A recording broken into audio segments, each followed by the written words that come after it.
Chapter 3.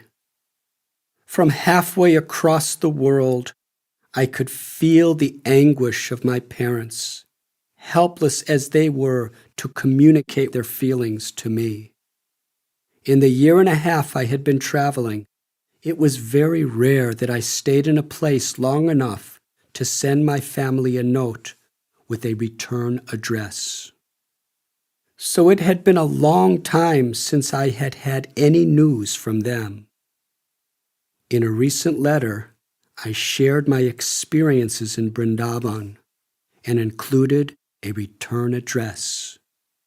I awaited their replies. One afternoon, Asim Krishna handed me 3 letters. Sensing the content, I brought them to the bank of the Yamuna. The first letter was from my father. Tears from his eyes had washed away words and whole passages. Just holding the paper in my hands, I could feel his pain. I thought, what have I done to my father and mother who have dedicated their lives to my welfare? In every line, my father pleaded for me to come home. He wrote, "Every day seems to last forever in guilt and worry. What horrible things have I done to you that you have rejected me?" He continued, "How can I live knowing my son to be living in jungle caves alone with no money?"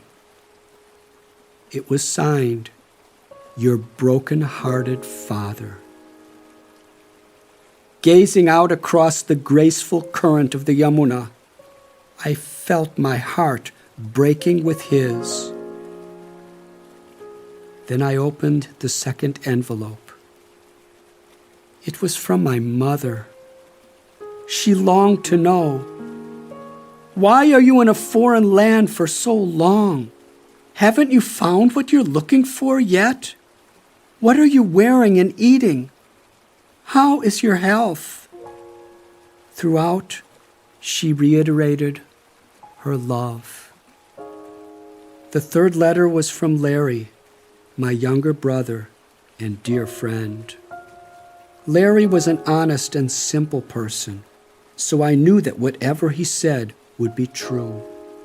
He described the perpetual worry into which I had cast my entire family. Of my mother, he wrote, "Don't you understand a mother's love? Mom is in a state of confusion. She helplessly worries day and night about your safety." Then he described my father's condition. "Our father's hair is graying. He has aged years since you abandoned us. He stares blindly at a wall, lost in grief. Thinking of you, all alone, living in caves and jungles, he cries, 'Do you want to kill your own father? Is this your idea of religion? Maybe you don't care if he lives or dies, but we love him. If you don't come home, you will be held responsible for his death.'" My heart pounding, I silently prayed for guidance. As I gazed into the gentle flowing waters of Yamuna, my whole life played before my mind's eye. I felt so grateful for my family's affection and hated to cause them pain, but this burning in my heart for God's love was stronger than anything else. I could not expect them to understand. I recalled my readings about great persons who, in their dedication to God, had borne the suffering of breaking loved ones' hearts. Upon hearing the call of God, Abraham was willing to sacrifice Isaac, his beloved son. Hearing his calling at Gethsemane, Lord Jesus accepted crucifixion, while his mother Mary wept bitterly beneath the cross. His apostles, too, left everything behind to heed his call. Hearing that same inner call Prince Siddhartha Gautama left his loving family in tears as he disappeared into the forest to travel the path of becoming the Buddha. When the inner voice of God called for him, Shankaracharya, the greatest proponent of the path of non-dualism, left home, breaking his poor mother's heart. And for our sake, Lord Chaitanya left his widowed mother in pools of tears. These saints and avatars are great, I thought, and I am small. Yet a calling, this longing for the divine life, has overcome me. I spent the day on the bank of the Yamuna, praying for my family and praying for guidance. The next morning in the temple courtyard, I sat at the feet of Ban Maharaj and presented him the letters. Tears welled in his eyes as he read them. For a long time he stared across the courtyard, lost in thought. Then he turned to me and spoke. Long ago, when I was about your age, I accepted a life of renunciation. This caused my mother and father unbearable pain. It was a great test in my life.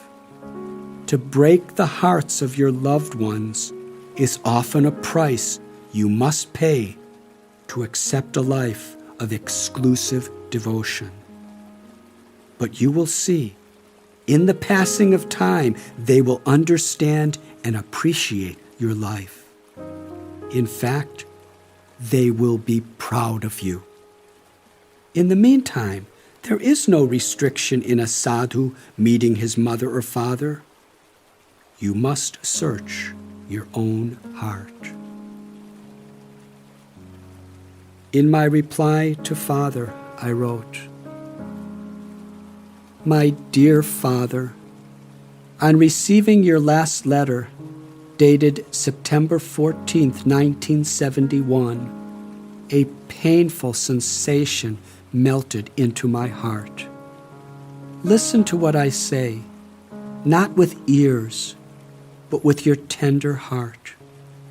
Each man must choose what he believes to be the most sacred path to follow in his life. If a man does not follow what he truly believes in, his life will have little meaning. With all my heart and all my soul, I believe that the highest purpose in life is to live a life devoted to the one God who lovingly rules over all of us. We are servants of the same Lord. I believe that the root of all man's quarrels and sufferings is his forgetting that highest truth. Since ancient times, there have always been politicians, businessmen, soldiers, etc. And along with these, there have always been those treading the path of truth and living a religious life. But today, everyone has become so engrossed in satisfying their material hunger that God has all but been forgotten. Is it not true that the noblest man is he who is humble, honest, righteous, and respectful to all fellow beings? This is religious life in its truest sense. I believe that this is the life that I must lead. Please trust that all I am doing is striving to lead a life free of malice. For a man of my temperament, to enter into the business world would result in a life of no meaning or satisfaction. For when a man fights his own inner nature, he ruins himself. At present, I am rather unsettled. Please, I beg you to give me a little more time to secure my convictions. At that time, we will arrange to unite once more. I will keep in touch with you. In America, many parents of sons are suffering the pain of separation to the army for 2 to 4 years, where their son endangers his life for a cause rooted in hate. I pray to you only to have faith that what I seek is for the good of all. Bless you, my loving Father. Bless your tender heart. I will soon tell you my plans.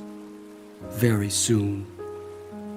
Richard, Vrindavan, India, September 30, 1971.